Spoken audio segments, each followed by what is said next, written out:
Welcome to iGlobal, the Great Indian Money Show. My name is Priti Raichura and I am your host today. We have some guests joining us on today's program. A very warm welcome to all of you. We have Sandeep Shah, we have Vasos and Hamza Ajmal joining us on the show that will be talking to us and giving us advice on today's program. Sandeep, if I can start off with you first, and if you can say a little bit more about the work that you actually do. Thank you, Priti. Thank you for the introduction. So good morning, or good afternoon, everyone. My name is Sandeep Shah from Balance Consultancy. I own a practice based in Stanmore, specializing in wills, lasting powers of attorney. Been doing this for coming up to 9 years now. I am the chair of the Society of Will Writers London region and also on the National Board of Professional Standards. This is all I do all day long, is write wills, lasting powers of attorney. Thank you. Thank you very much. And Vasos, if I can ask you to do the same.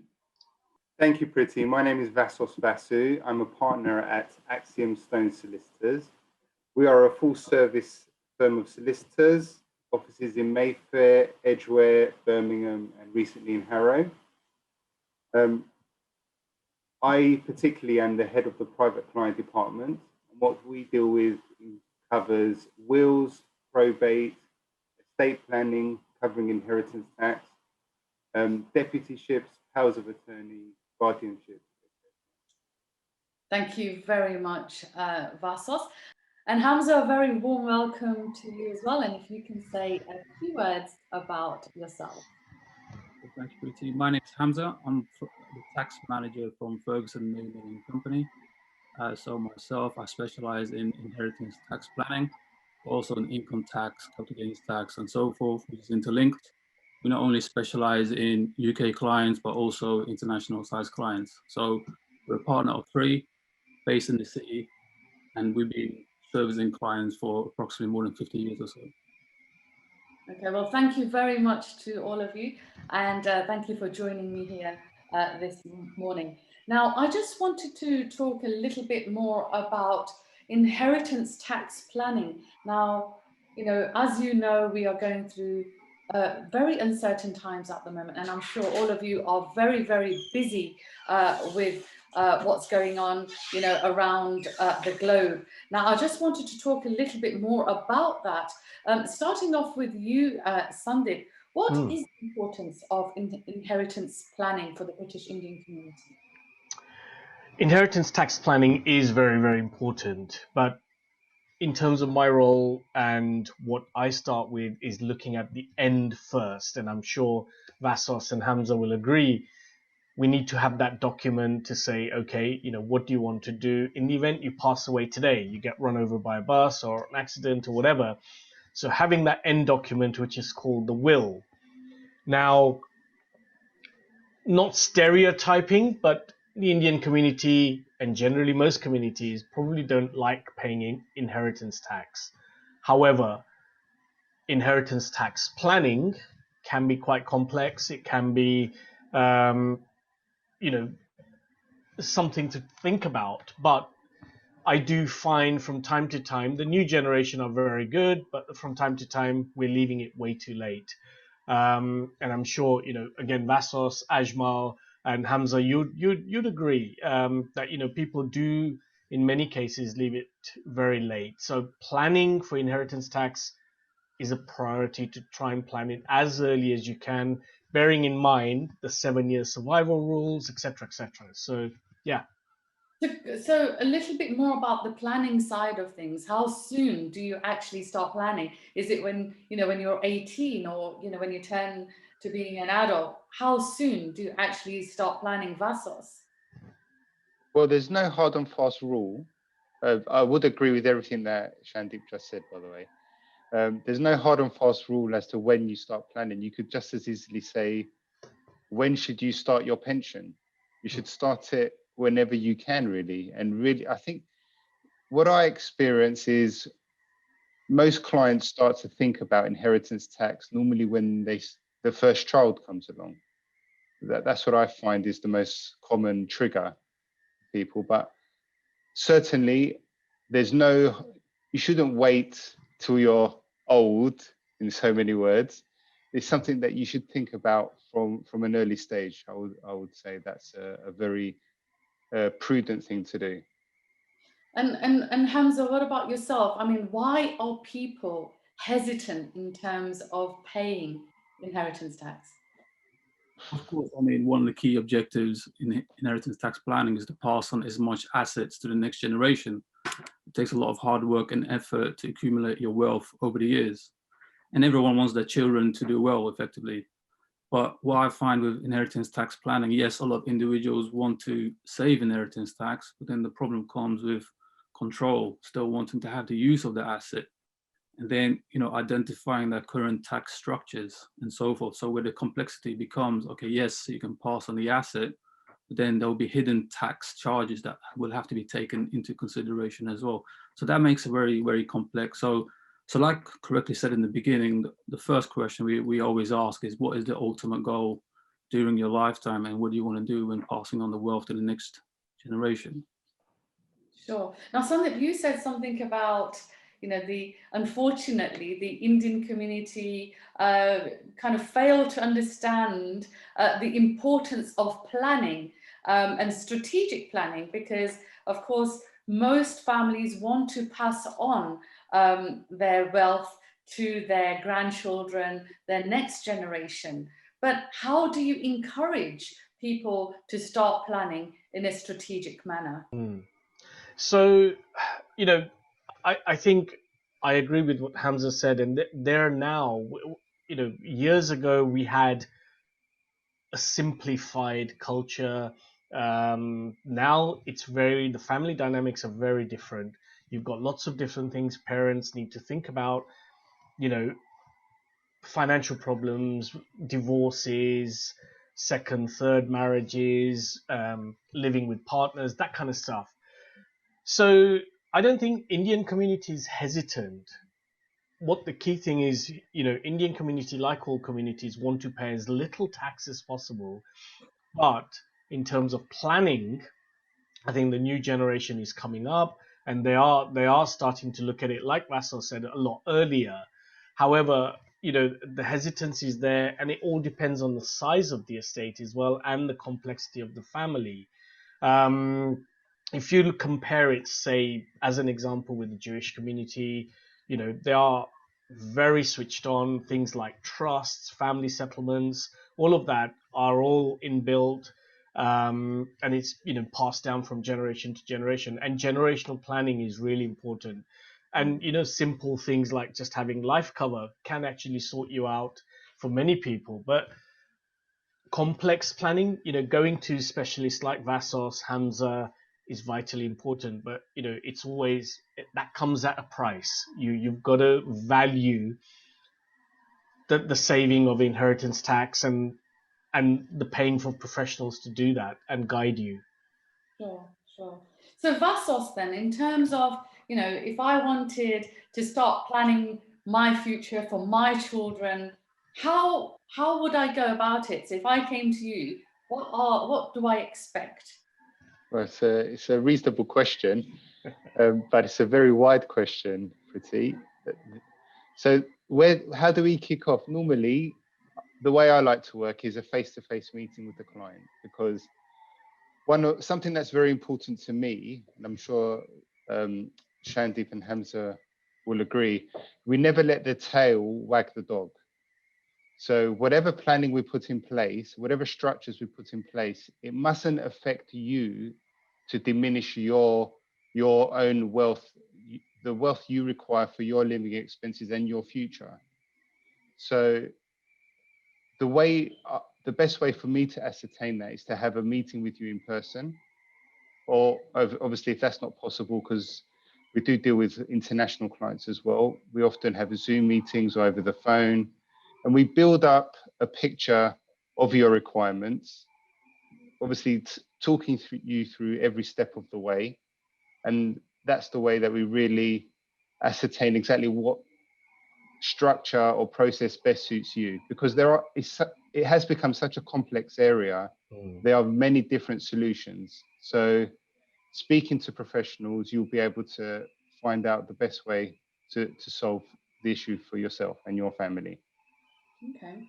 Now, something that was said just a little bit earlier is people don't like paying for inheritance tax, but it's something that you would have to do. Is that right, Hamza? Sorry, is that a question to Oh, Hamza? you can answer that. Yeah.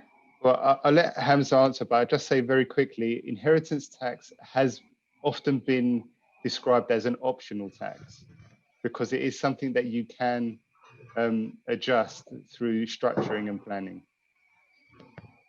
And Yeah. so in terms of advice then, Hamza, how would you advise someone to say, look, this is something that is actually really, really important? Yeah, so what normally happens with our clients, what I've noticed, that they worry mostly about income tax and capital gains tax, and they're worried about the taxes that they have to pay today. They always leave inheritance tax towards the end, like an afterthought. But what we've been doing is taking like a proactive approach, building a strong relationship with clients, identifying their existing tax structures, so that we can advise them on how to save income tax, but then at the same time, advise them on how they can save inheritance tax. But of course, this is based on the legislation based off today and what potentially could happen tomorrow. So what we do, of course, it's not only, a lot of individuals always think it's always about saving tax, which is very important, but it's also what is the objective of the client. And sometimes the objective of the client overrides tax. But what we do as a firm of tax advisors, we see the type of assets that you have, and then we come up with different type of reliefs or different type of structures so that you're proactively advised to mitigate your liability. So there's no any unwarranted or hidden tax issues once the individual passes away or comes towards the end of their lifetime, basically. Sure, sure. And Sandeep, what about in terms of will writing? Because that's something again that's it's very sensitive, and we're going through very uncertain times that we're living in at the moment, especially with the global pandemic that we've all been hit with. Now, it is a very sensitive topic to bring up with families, and it's not just older people. That's what people used to think back, but many years ago. Oh, once you turn like 60, 70, oh, have you got a will? But actually, everybody should have a will. Can you say a little bit more about that, Sandy? Yeah, Priti, that a very good question, and right at the beginning of this topic, I started to say, look, we look at the end in the mind. There is a tax benefit just by having a will. So I'm taking a classic example of a married couple. If you don't have a will, and there is a myth to say, if you have children, but if you don't have a will, everything is automatically going to go to the surviving spouse anyway, isn't it? No, it won't. Yeah, the rule of intestacy will take over, i.e., but dying intestate means you've died without a will. So the key first inheritance tax benefit is the spousal exemption. Even if you're worth £10 million, £50 million, in your will, simple will, which says me to you, you to me, between husband and wife, you've then prevented paying that inheritance tax on first death under current legislation. So a will is a very important document, and it's not dependent on the size of the estate. But actually, let's have a look at what the will does. The will brings you that peace of mind to say, look, if I pop off today, in crude terms, I have sorted my family out, I've sorted myself out, I've sorted my paperwork out to say, look, people behind me are fine and they'll move on. It's a document. If you don't have a will, how does anyone know what your wishes are? How does anyone know you may want to donate to charities? All of that kind of thing. Key thing to remember is, do you want the government to dictate where your assets are going to go, or do you want to dictate them yourself? Sure. So how do we go about planning for a secure future for our loved ones, our grandchildren? Maybe, some people, we have heard of stories where they want to donate all their money to a charitable cause. How would you advise someone? So you're directing that at me again, yeah, Yes, Priti, sorry. or yeah? So it's all dependent on objectives. Most families want to ensure their children are safe, their loved ones are basically looked after they've passed away. So it's the key word is objective. What do you want to achieve? Um, I'm not going to go into complexities of, if you've missed out your children in the will and you've given everything to the charity. I won't go down to that route because that has different complexities attached after death.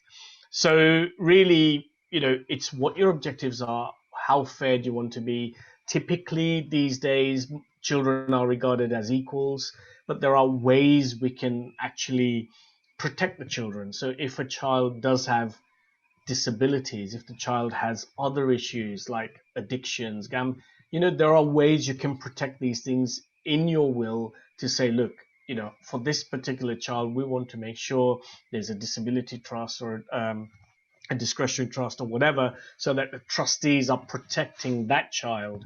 So it really depends on the person writing the will, their objectives. A thing which I have forgotten is, a young couple writing a will, if they have a child under the age of 18, vitally, vitally important document for guardianship. Where we don't have it written in a legal document such as a will, and both parents pass away before the child turns 18, we have an issue because the government's duty is to care for that child. So initially they'll go into foster care. Do you really want that for your child? So yeah, it's really down to the objectives of the person writing the will. And in terms of somebody wanting advice in how to go about writing a will, because there's so much on the net as well, is it safe to actually write your own will and then, maybe inform loved ones where the will is kept, or does it need a specialist to help you? Vassos. That's a great question. Well, considering you've got a room full of specialists on the line, I don't think any of us are going to say DIY will is the way to go. Yes. You're quite right, though. It is very possible to do your own will. Would you build your own house? Would you do your own electrics in your home? It's possible to do it, but I'd recommend getting a specialist.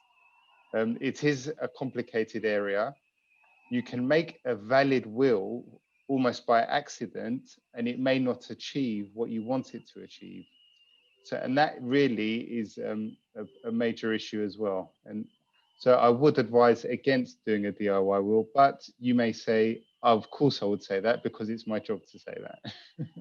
Well, I mean, Hamza, and I'm sure, the three of you are very, very busy at the moment, but, we hear about people writing their own wills, and then if they do unfortunately pass away, sometimes family members, their loved ones don't actually have access to the will or don't even know where it's kept. And I guess, when we're talking about, inheritance tax and the bigger picture, one wouldn't know all this. Lay people wouldn't know all the ins and outs of writing a will.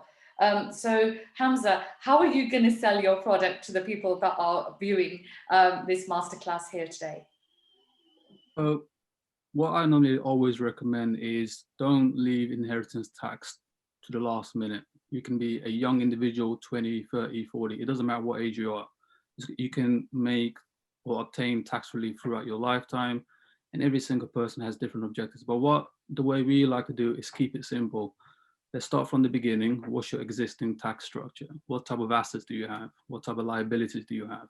And then we look towards the end goal. What do you want to achieve throughout your lifetime? Do you want to save income tax? Do you want to save inheritance tax? But because where a lot of people make mistakes, yes, we'll save inheritance tax, but there might be CGT, capital gains tax issues, or there might be income tax issues.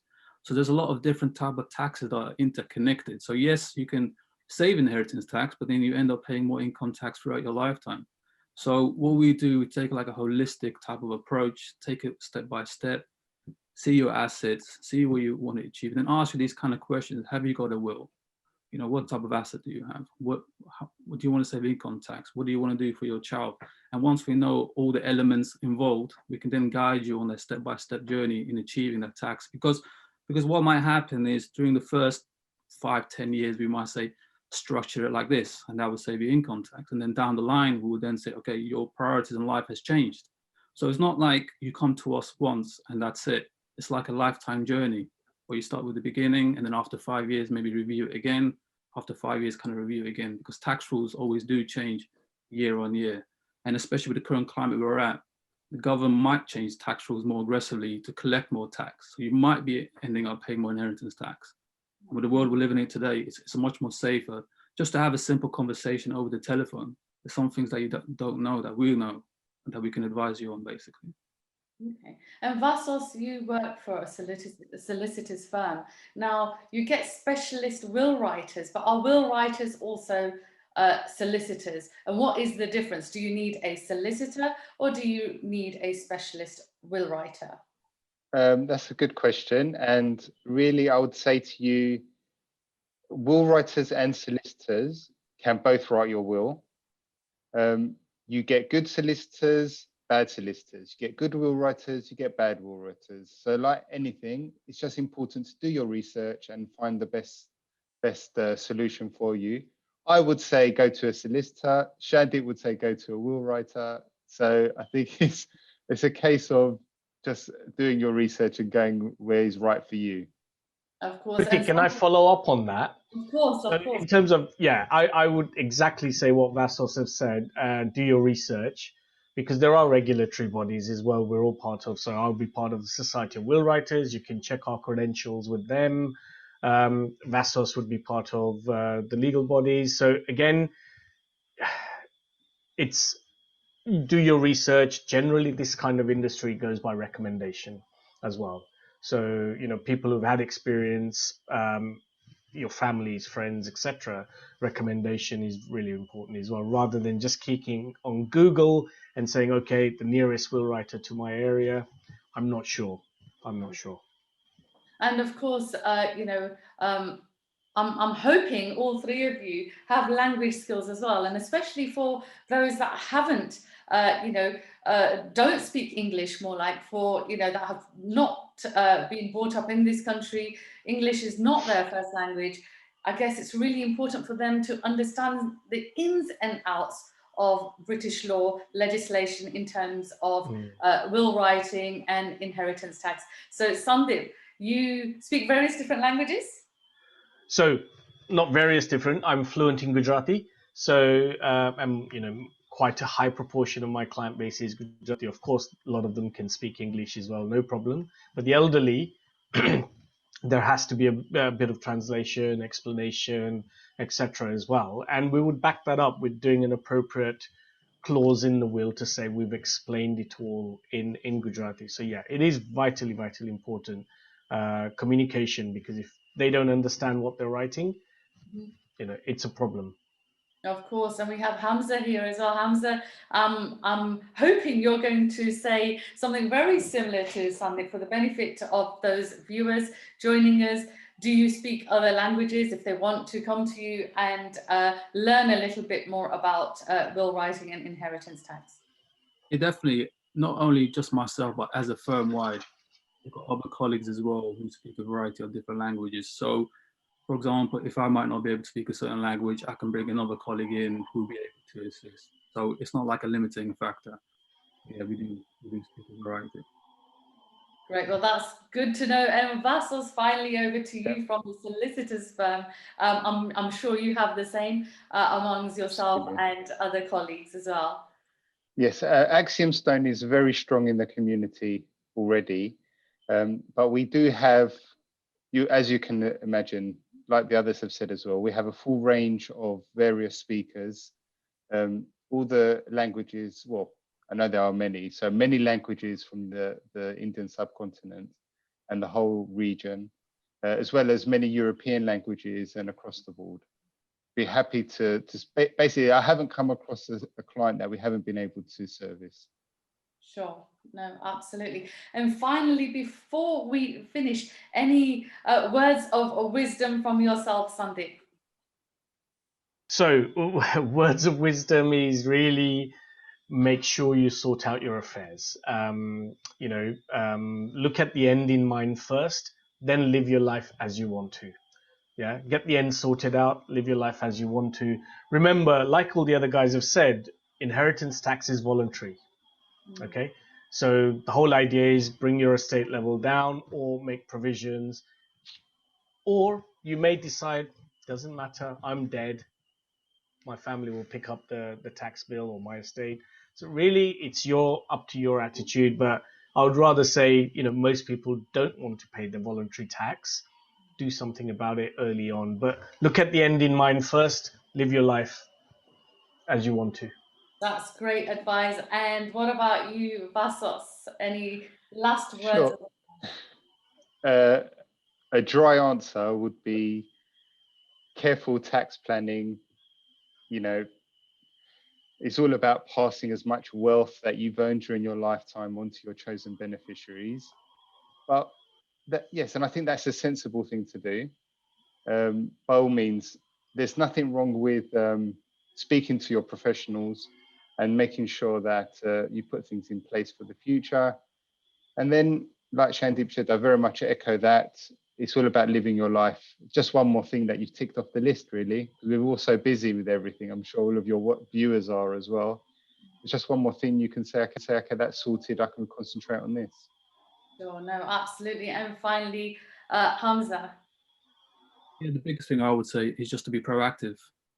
It can be as simple as picking up a telephone or sending an email, just having that simple conversation with someone to understand exactly what the requirements are. So that way you as an individual know exactly what you need to do.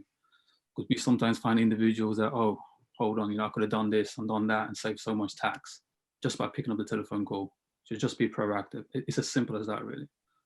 Sure, sure. Well, great. Well, I'd just like to thank you all so much for joining me here on the Great Big Indian Money Show that is being broadcast via iGlobal. Thank you once again. And I'm sure all you viewers have found that extremely informative, and you know who to contact should you want any further information. Our panelists are here to give you advice. From me, Priti Rai Chura, thank you all very much.